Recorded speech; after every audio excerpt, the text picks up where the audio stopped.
buenas noches a todos. ¿Cómo están? Feliz martes, nueva cuenta, aquí estamos, probando diferentes posiciones del teléfono para ver si no se nos va la señal. Entonces ahora por primera vez está puesta la cámara, literal como si estuvieras tú conmigo aquí en este espacio, en mi consultorio, como si esto fuera una charla más de tú a tú. Digo que así he tratado de hacer todos los episodios pasados, pero bueno, se me ocurrió que quizás si lo ponía de esta manera, a lo mejor le llegaba un poquito mejor la recepción del internet. Espero que sea, digo, ya me lanzó el mensajito de conexión lenta, pero bueno, ¿qué le vamos a hacer a estas cosas del internet y de las redes sociales que están en todo menos en nuestro control? Quiero, antes de empezar, darles la más calurosa y amorosa bienvenida a todos los que se conecten en este episodio del día de hoy.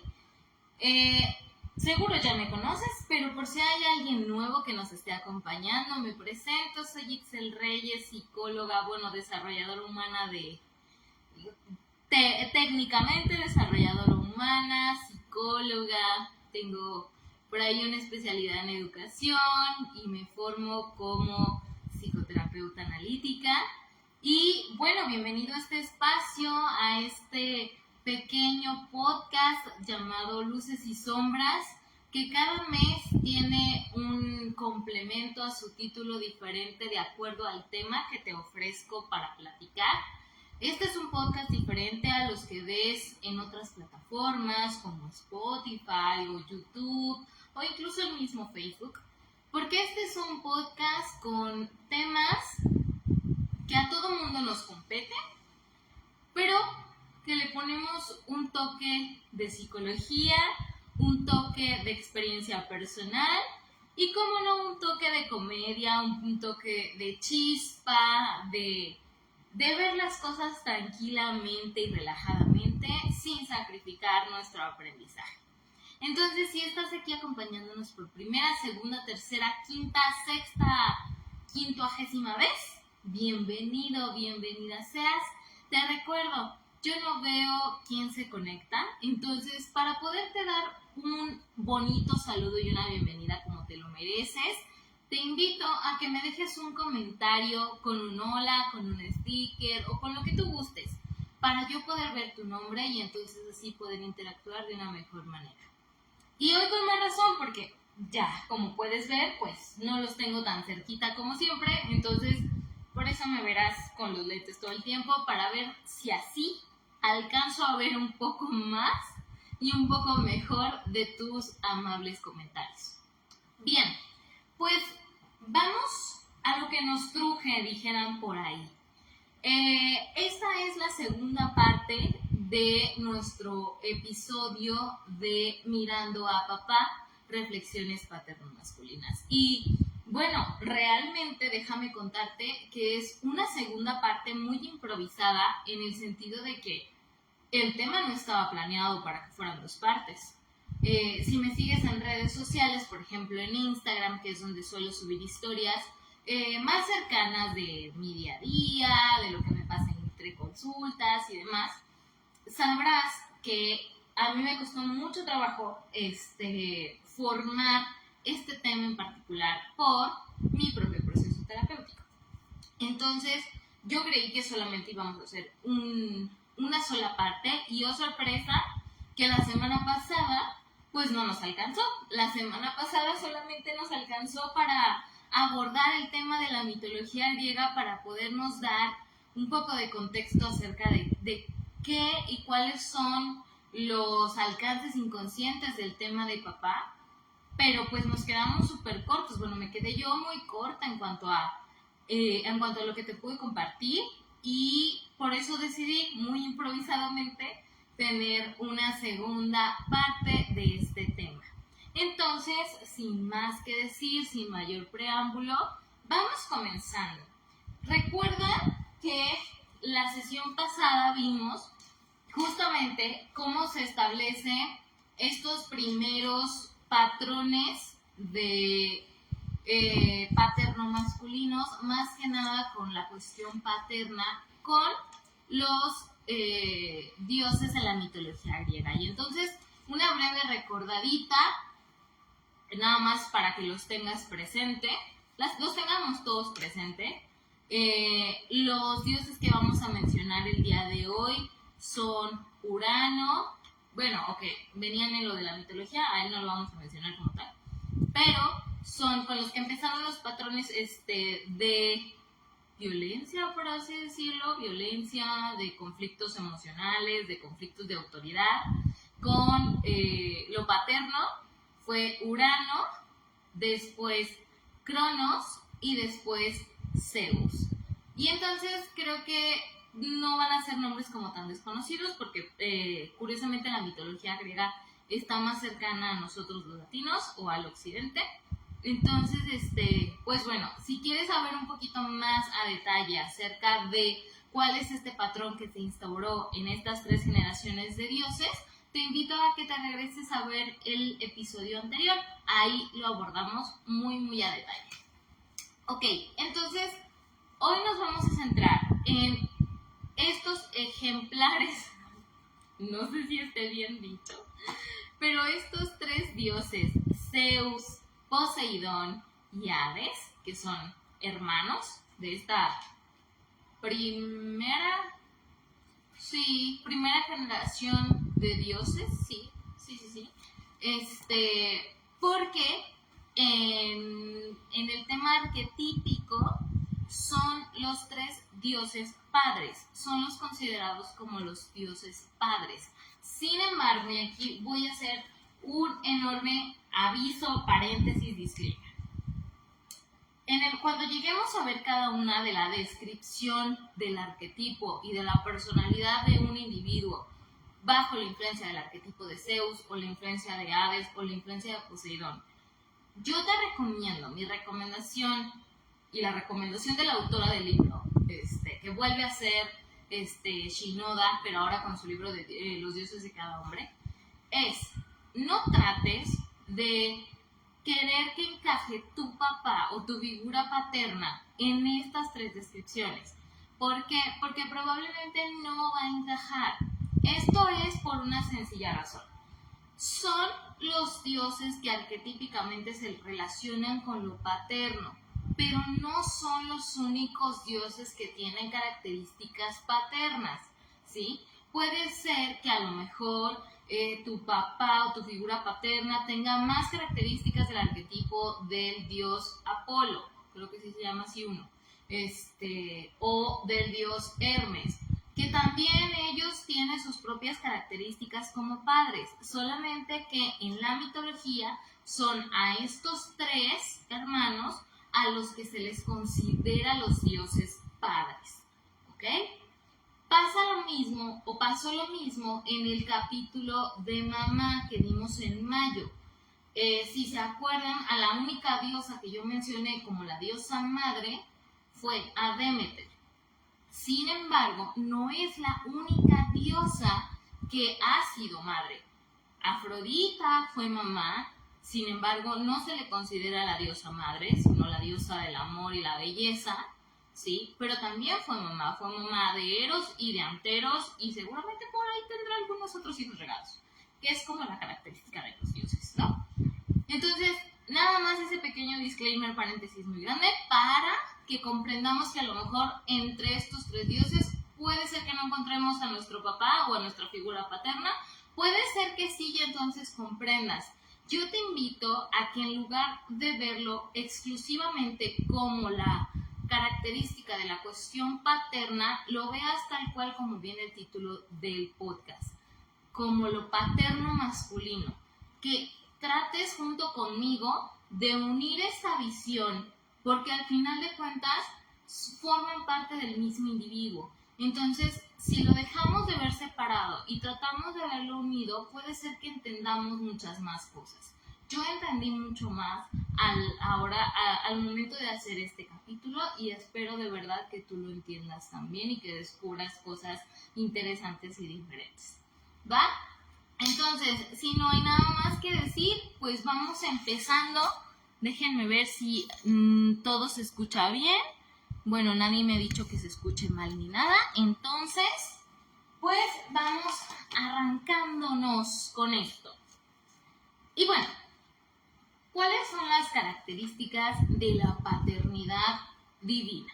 De este primer establecimiento de paternidad en nuestro inconsciente gracias a la mitología.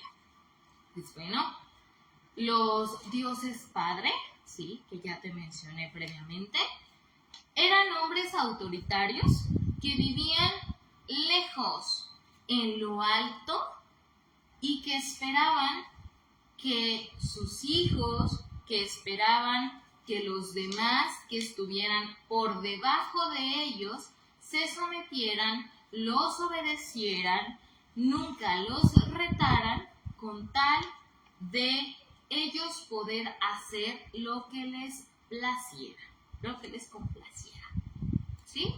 O sea, es decir, pues imagínate, pues que te gusta. ¿Te acuerdas que había un juego de estas rondas con lo que jugábamos en las primarias o en los kinder? Había un juego que se llamaba Simón Dice. No sé si te tocó, a mí sí me tocó.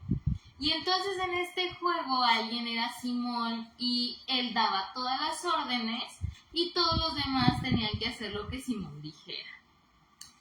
Haz de cuenta eso, pero a un nivel celestial, divino y pues con muchas repercusiones si no traías el zapato rojo, ¿no? Que te pedía Simón.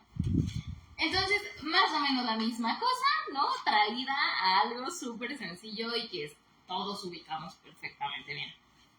Va. Entonces, estos primeros padres, estos primeros dioses padres, pues eran muy guerreros, ¿no? Con este espíritu súper guerrero, súper luchador. Eran muy celosos de su descendencia porque evidentemente no querían perder su poder, no querían perder esta autoridad que tenían, este lugar de poder que tenían, y tenían esta característica de ser muy hostiles y muy antipaternales, ¿sí? O sea, no podíamos esperar de ellos cualidades como la ternura, como el cariño, como la comprensión, como la escucha. No había, ¿sí? No había en ellos y pues no iba a haber jamás. ¿Va? Bien. Como les decía en el capítulo pasado, Urano se tragaba a sus hijos, ¿no? Se tragó a los titanes, ¿no? Hasta que no Cronos vino y los rescató y salvó a su mamá y todo el show. En la vida real, no, aquí, en el aquí y ahora es imposible, a menos de que tengamos ahí un tema de personalidad, ahorita no me acuerdo cuál es el nombre clínico del desorden. ¿Antropofagia? No recuerdo. Pero el que nos guste comer carne humana, a menos de que tengamos un tema de esos, es imposible que nos comamos a nuestros propios hijos, ¿no? A nuestra propia descendencia.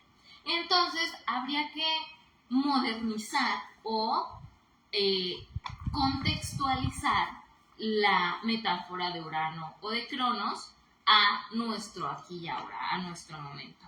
Y entonces, un papá, un padre que se sienta como en el papel de Urano o de Cronos, donde es amenazado por sus hijos, donde su poder, su lugar, su posición se siente amenazada por el hijo o la hija que viene detrás de él o que lo acaba de engendrar, pues bueno, seguramente será un papá que para evitar que sus hijos crezcan y puedan retarlo en el poder o en la autoridad, los van a mantener a la sombra, los van a mantener bajo su yugo, ¿sí? Los van a mantener lejos de la influencia de las personas que los pudieran hacer pensar, hacer cuestionarse lo que les pasa, ¿sí? Van a hacer que sigan sus lineamientos a toda costa, van a ser estos padres sumamente hostiles, sumamente autoritarios, que no les permiten ser ellos mismos, van a coartar su desarrollo, van a coartar su personalidad, van a coartar su vida, con tal de que el papá, yo papá, no me sienta en peligro, ¿ok? No importando que hacer esto pues merme por completo el futuro de esas personas, de esos hijos, ¿no? Eso no importa, al final del día lo que le importa al papá es que él no se vaya a ver afectado, es que él no vaya a ser destruido y destronado, ¿de acuerdo?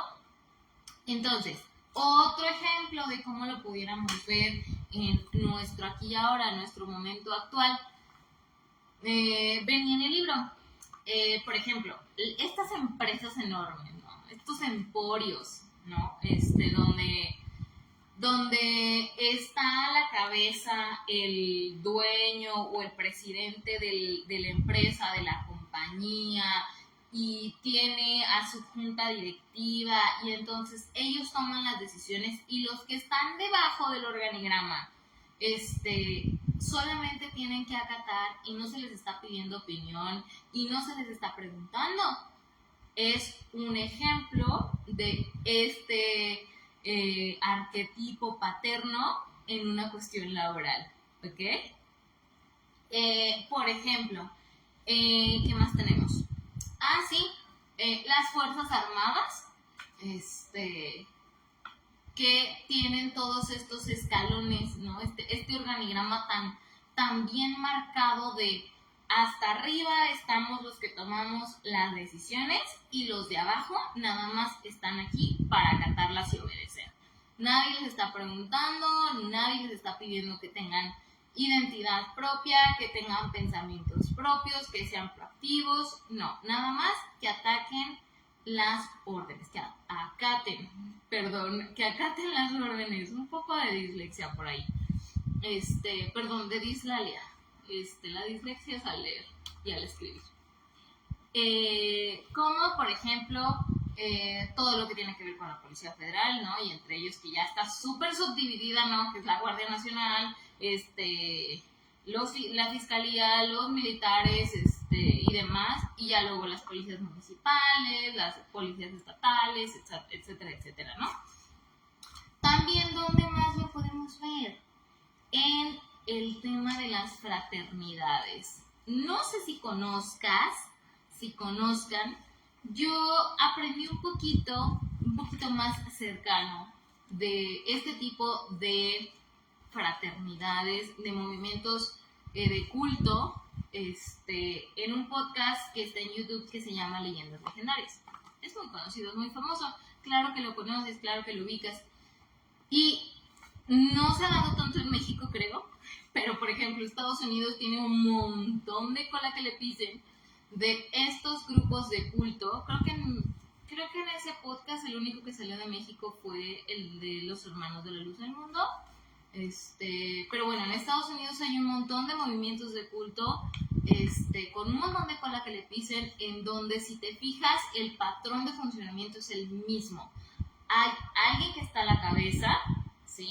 Que ejerce una energía masculina, movimientos del tipo masculino, y donde es él el que toma todas las decisiones en este lugar de autoritarismo y lugar de poder y de control, y los demás se tienen que someter a él y a sus decisiones y a lo que pida, y pobre de aquel que lo esté confrontando y lo pregunte y lo discuta y lo demás, ¿sí? Y pues bueno, ya sabemos cómo acabaron la mayoría de esos, ¿no? Todos acaban pues siempre o en suicidios masivos, o pues con muchos muertos en su camino hasta el cese de ese tipo de movimientos, ¿no? Por no dejar tanta controversia, no voy a hablar del de la luz del mundo, ¿verdad? Pero ahí está ese podcast por si quieren saber un poquito más, pero el funcionamiento es muy similar, ¿sí? Bien, entonces, vamos viendo. En la mitología, ¿sí? La razón o el por qué los papás, estos padres divinos, mataban a sus hijos era debido a la profecía que existía, ¿no? A partir de Gea y Urano. Esa misma visión de razón, pero vista desde una perspectiva psiquiátrica, sería que los matan debido a una idea paranoica, ¿sí? En nuestro aquí ahora sería eso una idea muy paranoica, ¿va? Y en la psicología analítica, en este enfoque que yo te vengo a platicar y que siempre te estoy contando y ofreciendo y demás, esta razón la propondríamos como debido a la proyección de la sombra. Y esto es fácil y sencillo de explicar. Bueno, lo voy a explicar fácil y sencillo. En realidad no es tan así. Pero voy a tratar de explicarlo más fácil y lo más sencillo que pueda.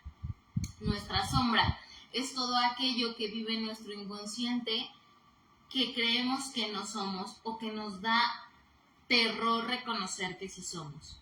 Entonces imagínate que yo cargo con esta energía arquetípica de sentirme amenazado por mi descendencia, ¿sí? Y entonces estoy activando inconscientemente esta energía de Zeus, esta energía de Hades o de Poseidón, dependiendo de cómo me mueva, o estoy conectando con toda esta energía del linaje paterno masculino, y entonces, con tal de que yo no me haga cargo de resolver ese conflicto interno e inconsciente, lo voy a proyectar, lo voy a depositar en mi descendencia, en mis hijos.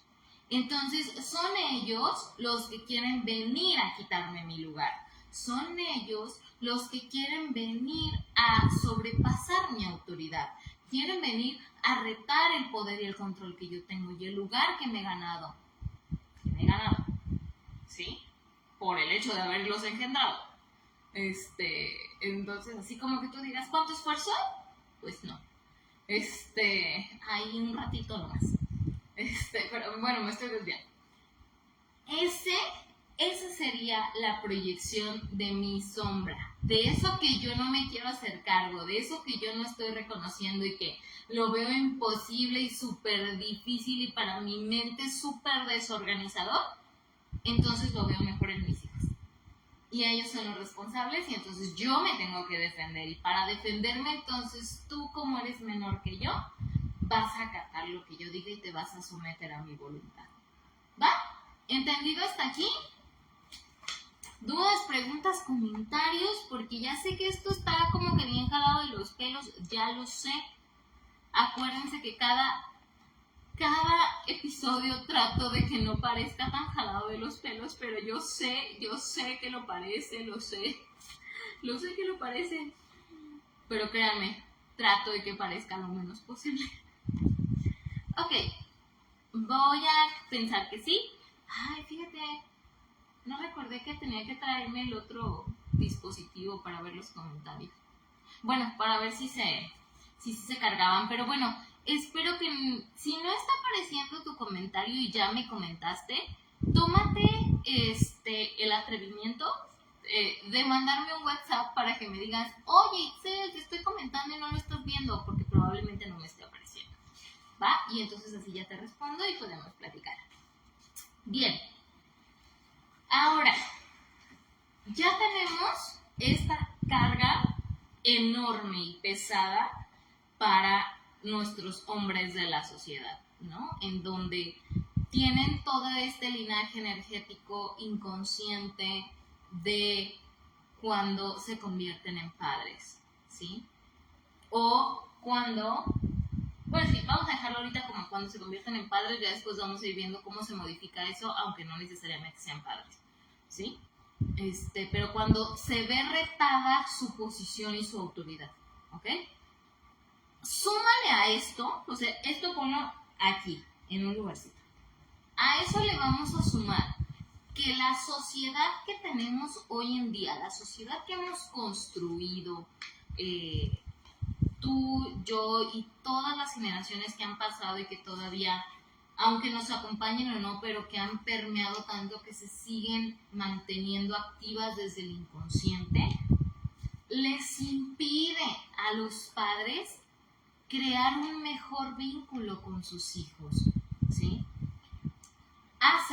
La sociedad en la que vivimos hoy forza a que los hijos sean la demostración de la masculinidad paterna y sea un medio para extender su poder, ¿sí? De pronto, el típico, ¿no? Es que no, mi hijo es igualito a su padre, con orgullo, ¿sabes? O sea, y ojo, papá, si me estás viendo, no estoy poniendo en duda ni estoy diciendo que entonces no te tienes que sentir orgulloso de tu hijo, no, al contrario. Aquí estamos hablando de un me siento orgulloso, pero en un sentido mal equilibrado, en un sentido neurótico, no sé si rayando al punto de psicótico, pero por lo menos neurótico sí, en donde transfiero mi seguridad, mi orgullo, mi necesidad de ser reconocido a mi hijo, ¿sí? Y entonces a través de ti, hijo, yo me reconozco como padre y me reconozco como ser humano, y entonces lo que tú hagas va a hablar de mí directamente y oh, por Dios, qué peligroso, porque abrimos toda esta brecha de lo que ya teníamos guardado aquí, más un montón de cosas más que pueden pasar, ¿va? Y la sociedad en la que vivimos justamente nos orilla a eso, lamentablemente, ¿sí? Orilla a los papás a hacer eso. Y bueno, el no vincularse, el tener conflictos los padres para vincularse con sus hijos, pues hace que experimenten un montón de sentimientos, ¿no? Como rabia, como desesperación, como resentimiento, como miedo a ser abandonados, como miedo a sentirse insignificantes, a que ya no los vean, a que ya no se les reconozca, ¿va? A ver, denme un segundín.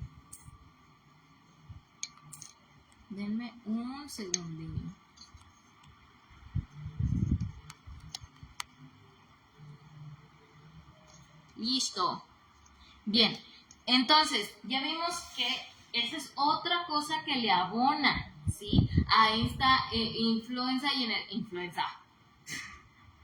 Discúlpame, a esta influencia y energía y patrón arquetípico, ¿va? Que ya traen los hombres de por medio. Y la influenza seguramente también por ahí las de traer. Bien, entonces, gracias a la suma de estas condiciones que, ojo, recuérdate, suelen suceder de forma inconsciente. Es decir, puede ser que el papá se reconozca como un papá autoritario. Puede ser que la esposa le esté diciendo, óyeme, o sea, como que te pasas de carácter, te pasas de lo autoritario que eres. Puede ser que el mismo hijo le diga, papá, qué rollo, relájate. Pero recuerda, él puede ser que lo vea, pero que no sepa por qué viene, o de dónde viene, o por qué es así. O la típica más conocida por todos, así me criaron a mí y así se hacen las cosas y todos salimos muy bien. ¿Sí? Recuérdate que todo esto que te estoy comentando se mueve a nivel del inconsciente, ¿sí?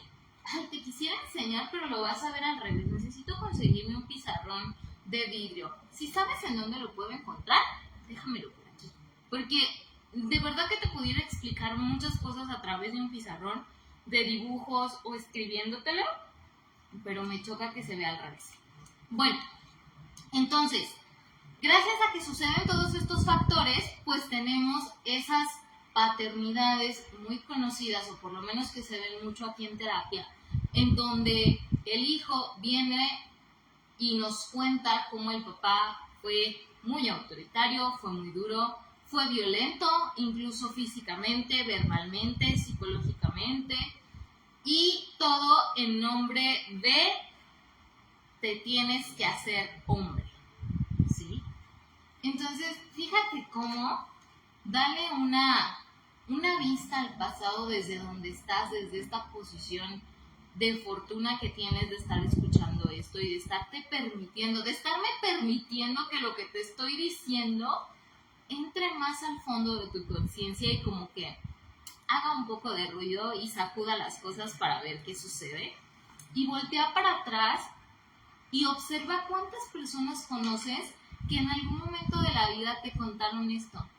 Te contaron que sus papás fueron con ellos tan duros en nombre de es que así son los hombres, o es que esto tienes que pasar para que seas hombre. Y míralo ahora con una perspectiva diferente. No te forces a verlo con algún sentimiento en particular, simplemente velo desde esta perspectiva diferente y observa qué te produce, observa qué es lo que descubres, ¿va? Bien, ojo, no nada más existe el padre agresivo, el padre violento, el padre autoritario. Existe también el polo contrario, en donde el papá no es agresivo, pero no lo es porque es distante y está ausente, ya sea físicamente o sentimentalmente o las dos cosas, ¿sí? Y entonces la experiencia para el hijo ahí es muy distinta, ¿va? No nos vamos a quejar probablemente de este autoritarismo, de esta imposición, de este carácter como o esta sensación de estar siempre compitiendo por un lugar, por un poder o un control, sino que la experiencia va a ser de un anhelo, de una falta, de un hueco que no se cubrió y que por alguna razón pues no pudimos empatizar, no pudimos conectar más allá de la pura consanguinidad con ese papá que estuvo ausente, ¿sí? Entonces, si te fijas, hay muchísimas formas en cómo la situación paterna, en cómo este rol paterno puede desarrollarse de forma inconsciente. Por eso el disclaimer de hace rato de no te cases con una sola descripción que yo te dé, porque hay muchas opciones. Perdón si me ves volteando para acá, pero hay una salida de agua aquí y se escucha agua. Se escucha ruido. No sé si me vaya yo a inundar. Espero que no. Pero bueno, continuemos. Y entonces, aquí voy a hacer una pequeña pausa y voy a darle la vuelta a mis hojas. Porque yo me negaba, y eso te lo voy a confesar. Te lo voy a compartir, más que confesar, no es como que tampoco yo no, me avergüenza decirlo, ¿no? Como para que sea una confesión. O me arrepienta de eso, ¿no? Pero sí voy a ser muy honesta y te voy a compartir que yo me rehusaba un poco a traerte ejemplos de paternidades únicamente relacionadas con la religión católica. Sin embargo, hasta que no fue que hablé con Alejandro, que ya ni siquiera voy a decir qué papel tiene, porque ya creo que ya todos los que ven este podcast saben quién es y qué papel o qué rol ostenta en mi vida actualmente. No fue hasta que hablé con él que me dijo, a ver, Itzel, pues es que es lo que tenemos interiorizado en nuestra cultura, o sea, eso es lo más cercano. Claro que ahí tenemos las mayores representaciones, no porque sean las más grandes, sino son las que están más presentes en nuestra conciencia. Entonces, bueno, pues en esa plática nos dimos a la tarea un poquito de sacar algunos ejemplos que yo te puedo compartir a ti aquí y ahora de paternidades de ejemplos, ¿sí?, de este arquetipo paterno en algo tan conocido como la religión católica. Se me fue el rollo. Una disculpa. Y entonces, por ejemplo, evidentemente no son todos, ¿sí? Si por aquí me está viendo algún teólogo, algún sacerdote, que Dios quiera, ¿no? Porque seguramente ha de creer que me tengo que confesar 50,000 veces. Pero bueno, si me están viendo, obviamente, o si tú eres alguien que sabe mucho de la religión católica, de la Biblia, la has leído de adelante para atrás y de atrás para adelante, obviamente no me traje todos, ¿sí?, los representantes de lo paterno que existen en la Biblia, porque pues no acabaríamos nunca. No más de eso pudiéramos hacer un episodio, ¿no? Pero me traje como que los que para mí me fueron más fácil de comprender y que te puedo explicar más fácilmente, ¿va? Y entonces, el primero pues es Abraham, que de hecho Abraham es mencionado en el libro con el que saqué este podcast, por si lo quieres leer, ahí viene. Y bueno, Abraham fue este padre que se vio en la necesidad de sacrificar a uno de sus hijos con tal de seguir bajo el yugo, bajo la autoridad de una paternidad más grande que él, ¿sí?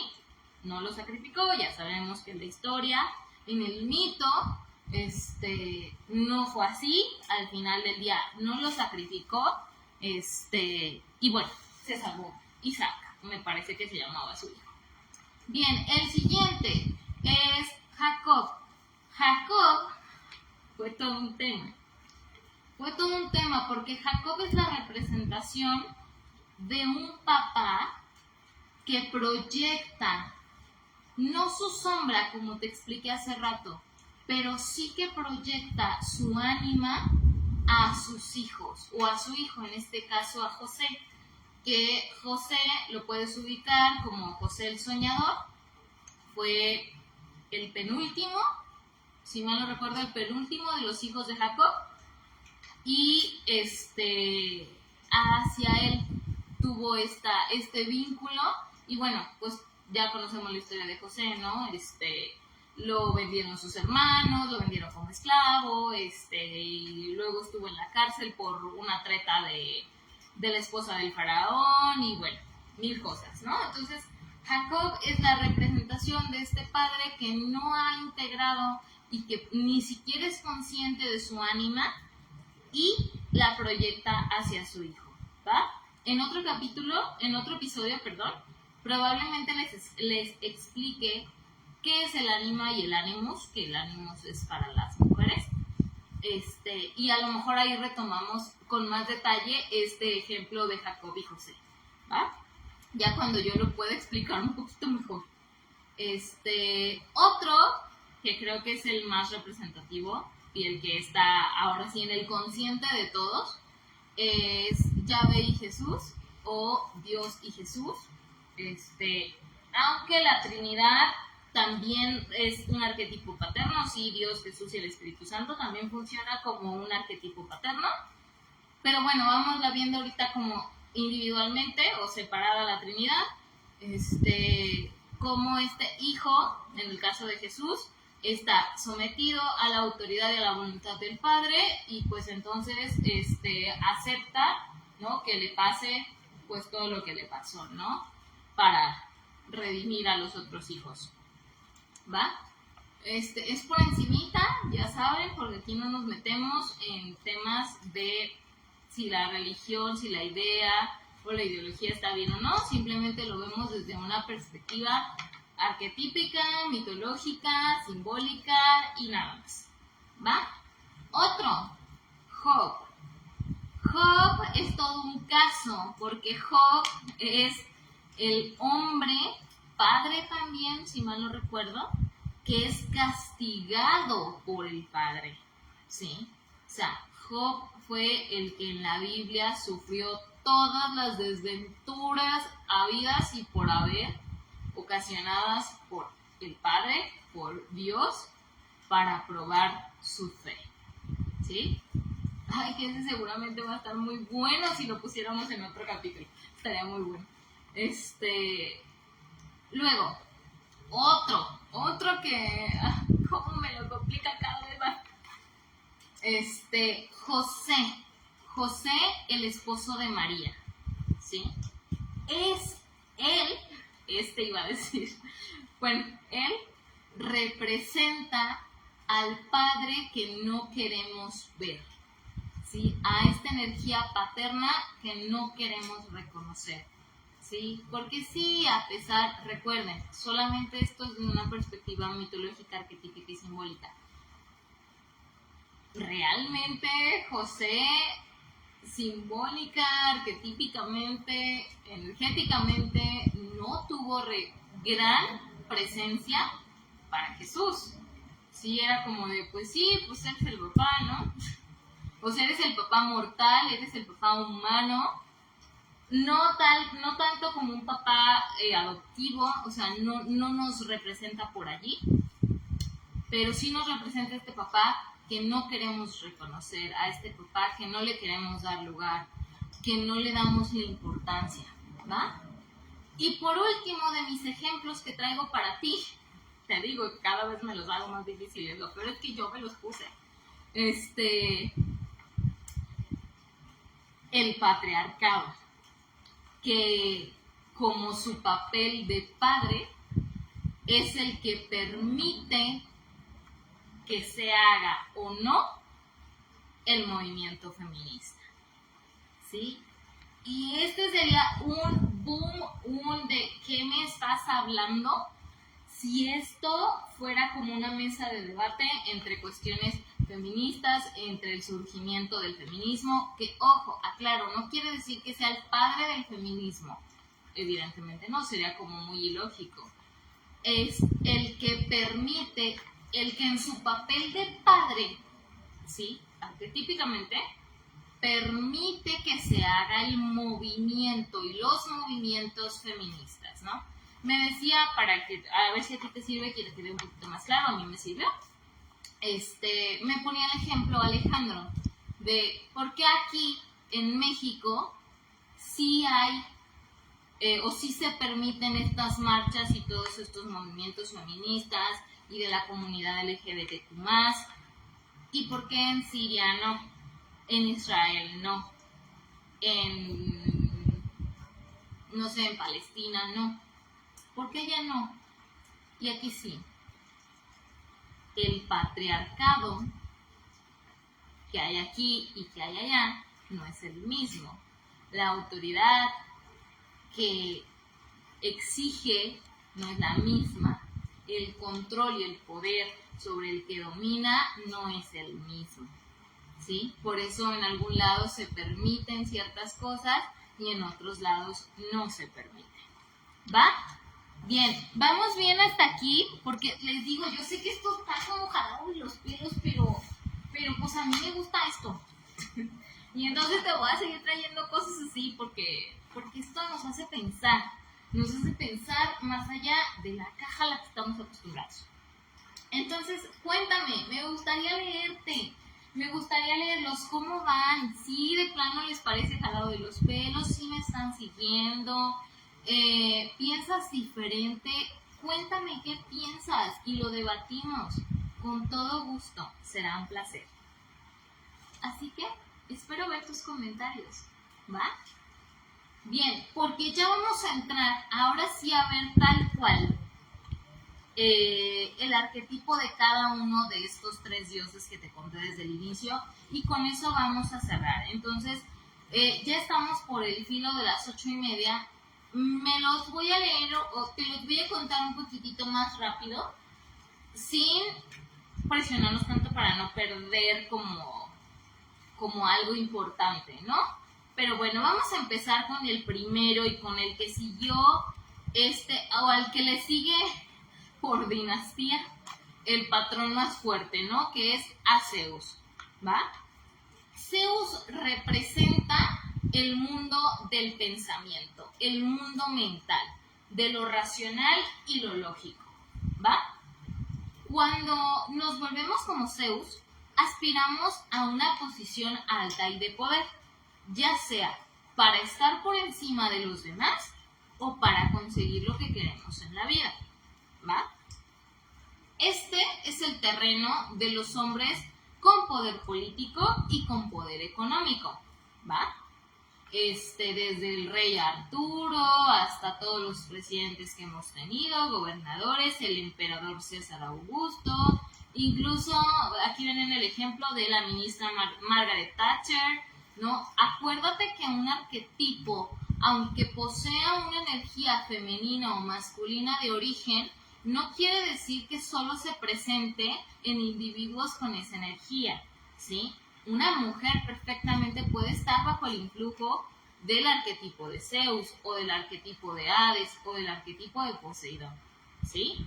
Eso puede llegar a pasar. Así como un hombre puede estar bajo el influjo de la energía de Afrodita, de Hera, de Hestia, de Artemisa, será muy extraño, pero puede llegar a pasar, ¿va? Bien, este arquetipo, el arquetipo de Zeus, predispone al hombre a querer casarse y a querer tener hijos, ¿va? Para que estos hijos puedan ser extensiones de él mismo, ¿ok? Espera que la esposa que tenga administre bien su hogar, que se ocupe de la educación de sus hijos, para él no tener que involucrarse o involucrarse lo menos posible, ¿va? Un hombre que esté bajo el influjo de Zeus va a usar su energía mucho para los negocios. Va a ser un hombre que destaque por su creación de alianzas, por su gran capacidad para determinar sus límites y sus fronteras, para poder hacer arreglos quid pro quo, y demás, ¿sí? Este hombre, bajo la influencia de Zeus, va a ser un galanazo, ¿sí? Las relaciones románticas, ojo, las ve como una alianza, ¿sí? Como algo que le va a convenir, a menos que tenga algún otro arquetipo que también esté funcionando a la par, ¿sí? Como por ejemplo el de Hestia, ¿sí? Que es la diosa del matrimonio y del hogar. Típicamente podremos ubicar a un hombre Zeus como un macho alfa, ¿sí? Más o menos. Bien, el dinero y el poder es lo que le importa, ¿no? Es muy bueno para seducir mujeres, etcétera, etcétera. Ahora, Poseidón, ¿de acuerdo? Poseidón, que es el dios de los mares y de las aguas, representa, como evidentemente tiene que hacer honor al lugar donde reina, el mundo emocional e instintivo, ¿va? Este arquetipo es una metáfora para todo individuo, llámese hombre o mujer, que pueda adentrarse sin problema al mundo de los sentimientos y de las emociones, ¿sí? Este hombre suele ser muy ajeno a su naturaleza de contacto emocional hasta que toma, hasta que se alcoholiza, y entonces es de los que ves que están súper borrachos pero llorando, o hasta que de verdad contactan ahí con el dolor o contactan con la ira, contactan con todas sus emociones una vez que han bebido mucho alcohol, ¿sí? O sea, hasta que se están ahogando, tal cual, ¿va? ¿Cómo los podemos ver más caracterizados? Son nuestros poetas, nuestros dramaturgos, los compositores, los escritores, los novelistas o, evidentemente también, los terapeutas y psicoterapeutas, ¿sí? ¿Por qué? Pues porque evidentemente nosotros necesitamos de este arquetipo de Poseidón para poder ir adentro de nuestro propio mundo emocional e intuitivo y encontrar herramientas para luego poder ir adentro de tu mundo emocional e intuitivo y ayudarte a encontrar herramientas, ¿sí? Y también enseñarte a que vayas y regreses sin tanto conflicto, ¿ok? Bien. Empresarialmente o socialmente verías a un hombre con esta influencia de Poseidón como alguien a quien no le gusta perder, ¿sí? A un hombre con influencia de Poseidón jamás le va a gustar perder, jamás, ¿sí? No tiene problema con quien se involucra íntimamente, ¿sí? Aunque tiene la característica de que si logra conectarse emocionalmente, reconociendo su mundo interior, logra conectarse con la chica o el individuo con el que decidió vincularse, logra conectarse emocionalmente, puede ser que tenga relaciones muy duraderas, porque se vincula en cada una de las etapas de vida de la otra persona, ¿sí? Y entonces ese es un gran punto a su favor, ¿va? Pero, obviamente, son personas que al tener el dominio arquetípicamente del mundo emocional, son muy sensibles a la falta de control de los mismos, a tener problemas para sobrellevar asuntos o situaciones de poder, o ya sea porque exageran en su poder o porque carecen del mismo, ¿va? Entonces, pues eso pues les puede complicar muchas cosas, tanto en las relaciones personales, como en las relaciones de pareja, como en las relaciones de trabajo, etcétera, etcétera, ¿va? Puede ser muy difícil convivir con una persona que esté bajo el influjo de Poseidón, porque recuerda que están muy, muy, muy relacionados con el consumo de sustancias, particularmente alcohol porque es la que es más socialmente aceptada, pero en realidad puede ser cualquier otra sustancia. Entonces, imagínate a un hombre con esta característica de Poseidón y que además no tenga control o ni siquiera gestión de sus emociones, pues el resentimiento y la furia que guarda suele salir de formas muy desproporcionadas, ¿sí? Entonces, hace difícil convivir con ellos. Y por último, pero no menos importante, perdón, por último y pero no menos importante tenemos a Hades. Hades representa el mundo de lo espiritual y lo inconsciente. La mayoría de nosotros, como tú y como yo, solemos conocer o experimentar el arquetipo de Hades de forma involuntaria, ¿sí? Cada que pasamos por algo tormentoso, dolorosísimo, muy, muy desajustador, muy abrumador, ¿sí?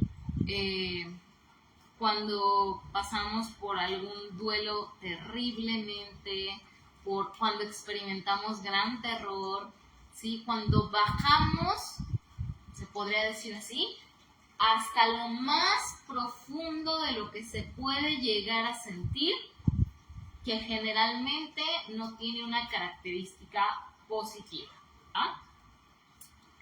Aunque, evidentemente, también se puede hacer de manera voluntaria, como lo hacemos los psicólogos o los psicoterapeutas, o en teoría lo tendremos que hacer, ¿sí? También, además de tener esta característica de Poseidón, de poder entrar en este mundo emocional de una forma más consciente, sin la necesidad del alcohol, sino imagínate, ¿dónde nos hallan? También tenemos esta característica del arquetipo de Hades, de poder sumergirnos en las aguas del inconsciente para conocer nuestro propio inconsciente, para poder llevarnos a un proceso de trabajo profundo terapéutico y poder ofrecer lo mismo a nuestros pacientes, ¿va? A pesar de conocer los riesgos que implica sumergirse en el mundo inconsciente, que uno siempre sale que entra más bien, uno siempre sabe cómo va a entrar, pero nunca sabes cómo vas a salir, ¿sí? Bien, entonces, ¿qué más nos lleva hacia Hades? Pues las depresiones. Les decía, cualquier situación en donde toques con un punto muy grande de dolor, de terror, de miedo, de algo súper abrumador, ¿va? Por ejemplo, el patriarcado y las religiones patriarcales, que no son todas, pero sí son las que más abundan, tienen a Hades relacionado como un lugar de maldad, ¿sí? En algún punto, déjame ver si lo puse aquí, sí. En algún punto, Hades y el mundo interior, o más bien el mundo inconsciente y subterráneo, se convirtió o se trasladó a Satanás y el infierno, aunque en realidad no son la misma cosa, ¿sí? No tienen nada que ver una cosa con la otra. Y aquí te van algunos ejemplos como de la historia. Hel, o sea, H-E-L, Hel, era la reina escandinava del mundo subterráneo, ¿sí? El equivalente a Hades, pero en Escandinavia. Sin embargo, fue transformado su nombre de Hel a Hel con doble L, que significa infierno en el inglés, ¿no? Igual, en la mitología celta, el dios céltico de la muerte llevaba el nombre de Helman, que traducido por el inglés se convirtió como hombre del infierno, ¿sí? Y fíjate, curioso, y aquí lo anoté, la primera noción de esta diosa escandinava era de un útero en forma de caldera, o de un útero caldera, una caldera, que después se le relacionó con un útero lleno de fuego purgativo, o sea, que pues purgaba, ¿no? Ay, se me fue la onda. Y ese mundo subterráneo, en un principio, era muy maternal, ¿sí? Era muy femenino. Y después se convirtió en un reino paternal, ¿sí? Se fue a ser masculino, ¿va? Entonces, bien, ¿qué más pasa con Hades? Para ya no robarte tanto tu tiempo. Pasa también que Hades puede convertir a un hombre, a un individuo, en alguien un poco muy solitario, ¿sí? Al estar con esta característica tan sumido en este mundo subterráneo, en este inconsciente propio, puede ser que físicamente tenga conflictos para relacionarse con los demás, conflictos para vincularse con los otros, ¿sí? Puede llegar a caer incluso a un punto de invisibilidad social y de incapacidad para relacionarse con las otras personas, ¿va? Y ya, bien, perfecto. Entonces, si te fijas, iba a ser muy complicado como querer relacionar a nuestros papás en estos tres arquetipos grandes, ¿no?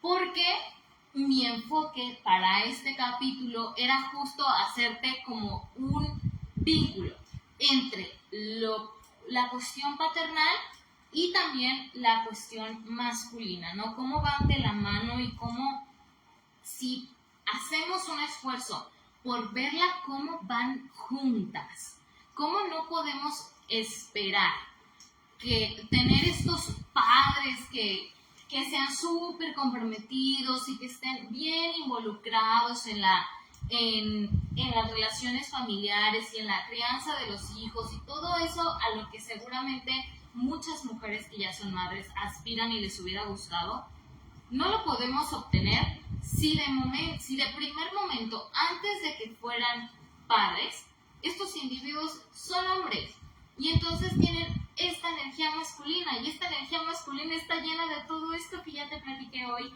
y que también te platiqué en el episodio pasado. Entonces, si los vemos por separado, jamás van a llegar esas personas a las que tanto le exigimos que lleguen? Porque no tienen con qué. Porque no les permitimos tampoco que descubran eso que tienen para saber si quieren hacerlo, ¿sí? O si pueden ofrecer otras cosas.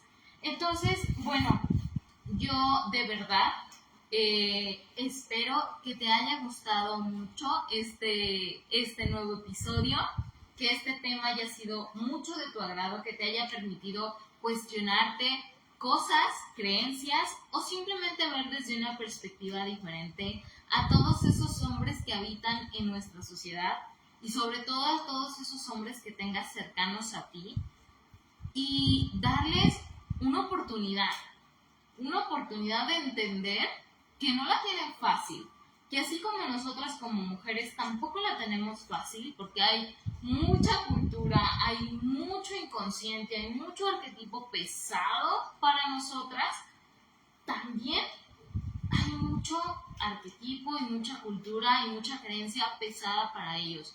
Y la sociedad que habitamos hoy en día nos da más chance a nosotras de hacerlo distinto, de rebelarnos, de ir en contra, de gritar, de poner un alto, pero a ellos no les damos chance. Ellos no tienen todavía esos espacios, no tienen todavía esas oportunidades. Entonces, hay que ser un poquito más comprensivos, hay que entender que no es tan fácil y que ojalá cada día sean más las personas, hombres, que se deciden por retar a esta autoridad, aún con el miedo de ser destronados, de ser destruidos, de ser erradicados por completo, se animen a confrontarla, a recuperar su proyección, a recuperar su sombra y puedan integrarla y ser hombres más conscientes de sí mismos, más congruentes consigo mismos y que por lo menos tengan la oportunidad de decidir qué quieren hacer y cómo quieren vivir. Y ojalá pues tengan la oportunidad de verlo, tengas la oportunidad de verlo tú también, o incluso de que los podamos acompañar en este espacio. Yo soy muy feliz cada que tengo un paciente varón, cada que los veo aquí sentados en este sillón y me platican y platicamos y cuestionamos y vemos cosas distintas. Y es muy, muy gratificante verlos cómo avanzan y cómo se abren a esto de pensar diferente, ¿sí? Entonces, pues bueno, de mi parte es todo. Estoy muy feliz de haberte podido compartir este tema contigo. Me costó mucho trabajo, pero lo logramos, aquí está, aquí estuvo. Velo las veces que sean necesarias. Pregúntame, mándame mensajito, pregúntame, dame tus dudas y con todo gusto te las aclaro. Cuídate mucho. Te espero en el siguiente episodio, que aún no sé de qué se va a tratar, Julio. Tengo una o dos propuestas por allí, entonces voy a pensarlas un poquitito y en los siguientes días o en las siguientes semanas te estaré informando de qué se va a tratar nuestro siguiente episodio. Gracias nuevamente por estar aquí, por acompañarme, por regalarme tu tiempo y tu presencia. Y yo espero verte después. Deseo que tengas una muy bonita noche lluviosa. Cuídate y nos vemos pronto. Hasta luego.